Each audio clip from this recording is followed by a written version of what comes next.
Hello, my name is PD Nice, and I'm here to give you your Raw results, which you may have seen, and I have seen these results. But I'm going to try to do this in order, so I'm going to be referring to my laptop, quite frankly. So we open up with the Brock Lesnar Triple H. You know what happened. Excuse me. They attacked. Brock attacked. Excuse me.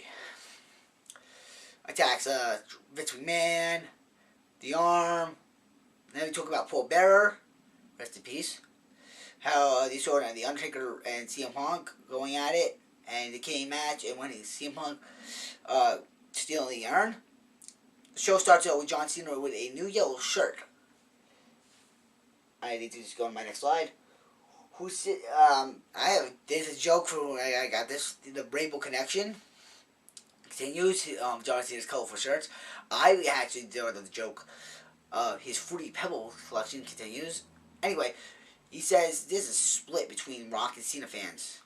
And you got 20 days. I believe it was 20 days. I want to get that right. 20 days till I will be my first attendance for my first WrestleMania to choose a side. I already chose John Cena's side. I'm going to say that right now. I do not think The Rock deserves the belt. He's not been at the shows. He hasn't been to wrestling. But he will wrestle Cena in a great match. I guarantee that. Or I hope that. So, he said he's been on a roll since the Royal Rumble, even though he lost to Shield at the Elimination Chamber. I don't know what happened there. You know, it just happened. He's been on a wave of momentum, but his focus, he made a mistake last year. And the mistake he made was overthinking. He's not going to call the match down the middle like he did last year, saying before, I'm going to win. He's just going to let it play out. So, here come the primetime players with, I want to say this was Titus O'Neil dressed up with a wig, gun, and he's called himself Rufus Pancakes. And Pancakes, quotes Pancakes because he's flattening people. Now John Cena makes fun of these guys. Said, what does he say? They're out here appreciating the effort, but it's times. Oh, John Cena also said time's up before this happened to Rock. Anyway, time's off. He's hoping he will see them at WrestleMania. Rough. Object saying why they're out. No one wants to see Cena at WrestleMania, which actually gets a pop from Philadelphia, but they still moments where they rough the players who want to see. He goes on to remind fans how Darren looks just like Cena. Not really. I'm just trying to get this right. I'm going to talk later into the camera. I want to get this right with the promos. Cena how says he's on the Coke while it's Pride Players Pebbles or Primetime Pebbles. Darren Young could take on Cena. And Darren says he will be crying and weeping like the loser he is.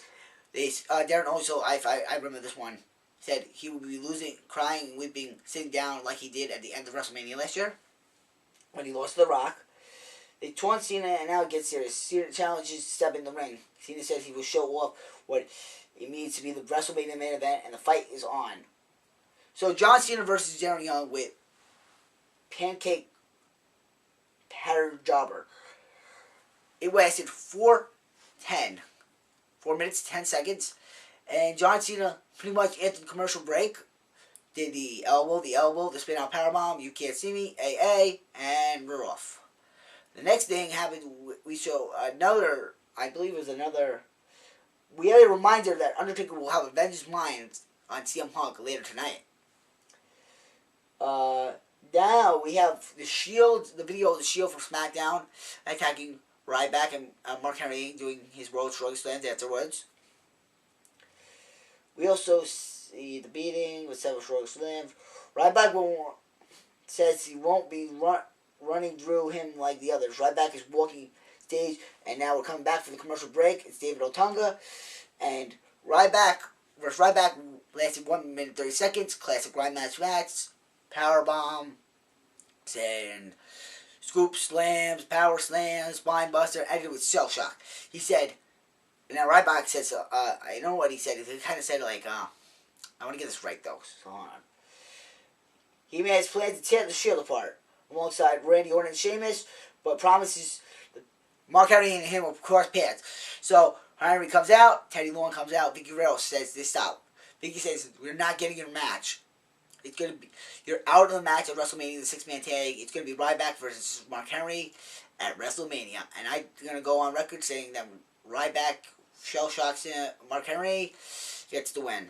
Anything else happened here? In my notes, Vicky announces Ryback 6-man.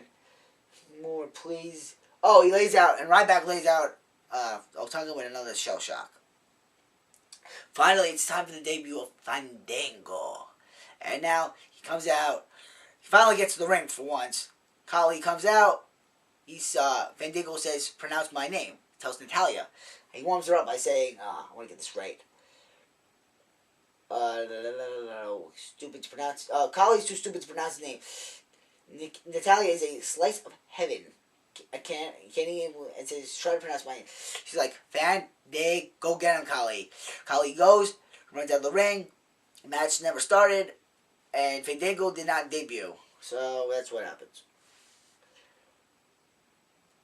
Oh, and the You Can't Wrestle champ broke out. But I seen this guy wrestle before. His name is Johnny Curtis. So he can wrestle. I just wanted to bring that up. We got a reminder about the Triple Threat Intercontinental title match. Chris Jericho versus The Miz versus Wade Barrett. It's R-Truth versus Damien Sandow. Next, and after the lie detector, the scissors kick and the lie detector, Damien Sandow walked out. Maybe we can get this for the pre-show on WrestleMania. That's all I gotta say. R-Truth versus Damien Sandow. Damien Sandow walks out. Maybe falls count anywhere on the pre-show for WrestleMania. This happened at 3. R-Truth wins by count out at 3:50. Now Cody Rhodes looks disappointed with his partner's loss, but the Bellas console him and flaunt his mustache. He comes and tells Cody there's something going on later, so she can't hang out. But the Bellas are like, who cares about you anymore? Says nobody cares. Caitlyn says they can have Cody's mustache. And I had to say, oh no, she didn't. The Undertaker's next, and he's coming out. The Undertaker has his mythical presence. He comes down the ramp. He says, CM Punk has sealed his own fate. He's not angry. He doesn't care about the streak. He wants revenge. He hurt Punk. He's giving Punk one chance to return the urn and give Undertaker what's rightfully his. We hear Paul Bearer's voice in the background. It's CM Punk doing an impression. He said he won't give it back. Pretty much. I want to get this right, though. Yeah, that's me. I have like an OCD thing here. Sorry. Punk appears in the big screen. He apologized for not being able to hit the high notes of Paul Bearer's voice. Yes, like Paul Bearer speaking, is the higher power. Punk says he is one man that the world can shoulder the burden of snapping the streak. He's ready to walk through hell and receive all whatever pain. Undertaker flicks on him. He says he's the one who will end the streak. He drops the urn and says, oh shit. He actually said that. He actually got blacked out. He was playing with the urn. He was throwing it up and down. Like juggling it pretty much. The announcers and Taker himself are simply stunned in silence as we go to commercial break. We get a replay of a reminder of Brock Lesnar, Triple H's contract signing later tonight. We recap what Punk just did. Team Hell No were Kane and Daniel Bryan versus Primo and Epico. Kane's pretty peeved off what just happened with Punk. So the match comes down. Kane makes the hot tag. AJ Lee comes down and distracts them. Looks like Primo and Epico are going to win, but Kane goes back and chokeslams. Who gets the chokeslam? Epico. Daniel Bryan hits a dropkick on Primo. This match ends. AJ Lee is upset, and Team Hell No is staring at her, confused. The match came to an end at 6 minutes, 8 seconds. Chris Jericho backstage with Josh Matthews talking about how he's going to become a 10-time Intercontinental Champion. Before he's interrupted by Fandango. All people interrupt and shows Jericho how to say his real name. Jericho calls him Fandumbo. Fan Douglas. Local. Van Dole. Durango. And a bunch of other funny names.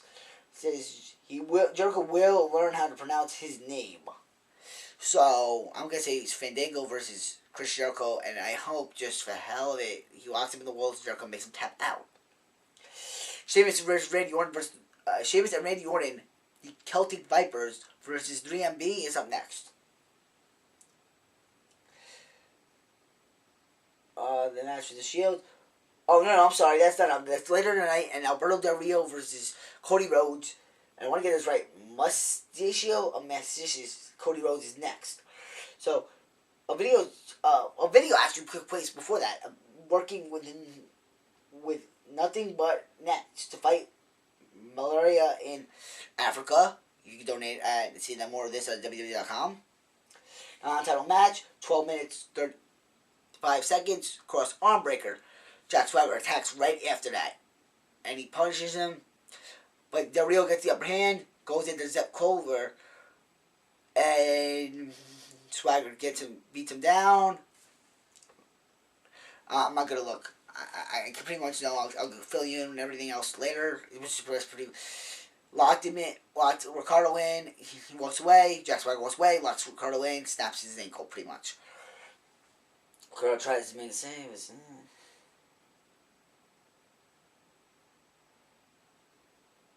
Throws him into the fan barrier. Del Rio throws him in, and then Del Rio grabs Seth, but Swagger makes the save. Into the steel steps. That's where he went. Into the steel steps. Swagger drew Del Rio. This feud is not really the greatest. I think it would be more if it was the Arm Breaker versus the Patriot Act added to it, but you know what? That happened. I'm just going to go on record saying Dolph Ziggler's cashing in Money in the Bank, so I don't really care who wins this match. We recap the Ricardo Rodriguez injury, so that's that. We're shifting gears now. We're going to the WWE Hall of Fame class, which I will also be attending for the first time, and it's Booker T. Congratulations, Booker T, on being inducted into the Hall of Fame. There was a video shown. Congratulations again, Booker T. The Intercontinental title is still to come, while Randy Orton makes his entrance, and the Celtic Vipers are up next. And at 3 minutes 48 seconds, they defeat 3MB with RKO to Heath Slater, Bro Kick to Jinder Mahal, and Drew McIntyre. Jinder Mahal got involved illegally. He was Heath Slater and Drew McIntyre who were participating in this matchup. The Shield's music hits, but nobody gets hit because Big Show comes out, and it looks like Big Show will be joining this team like he should have in the first place. Yeah, there you go. Oh, look at G.I. Joe now. Still comes Triple H in there. 20 days till WrestleMania. Kofi Kingston. So, after Big E, AJ distracts the ref, Big E flattens him with like a splash like this. Zigzag in the ring. 1, 2, 3. Next up, Kane and Daniel Bryan come out and say they want Daniel Bryan and Kane were both defeated by Dolph Ziggler on Raw and SmackDown last week. He wants him. Let's just do it. AJ says, if only for the tag team titles and only at WrestleMania. And they had to think Team Hell No. And they said, yes. Yes, yes. I know. Not really. But Daniel Bryan versus. Yes. Alright. So, the match is on for WrestleMania. Tag team titles. Big E Langston and Dolph Ziggler with AJ Lee to first Team Hell No. Kane and Daniel Bryan. We see again CM Punk, a recap of Paul Bearer. We get the special preview of the video we saw last week between Cena and Rock. Triple threat match is up next. So we had a lot of false finishes. This was a really good match. Anyway, it comes to an end when Chris Jericho gets hit with the Skull Crush finale and Wade Barrett rolls Miz up for 3 with Schoolboy. Wade Barrett is the Intercontinental Champion. I see Miz versus Wade Barrett at WrestleMania for the Intercontinental title to increase the streak to 4-0. The match was over at 12 minutes and 20 seconds. We get footage of the premiere of the Call, and now it's Triple H versus Brock Lesnar. I don't need this anymore. Pretty much, Paul Bearer, excuse me, rest in peace. Paul Heyman comes out, security guard, makes a couple jokes about Stephanie, says it's going to be a blindfold match, it's going to be a one-arm tying match. Triple H is going to be in shackles. Eventually, after the Stephanie line, he snaps and beats up the security, and Paul Heyman. This led to him signing the contract, and now we know Brock Lesnar came down, but did not get physical. We now know it will be Triple H versus Brock Lesnar. No holds barred. If Triple H loses, he will be retired. And that is your Raw results for yesterday, which would be March 18th, 2013. Thank you very much.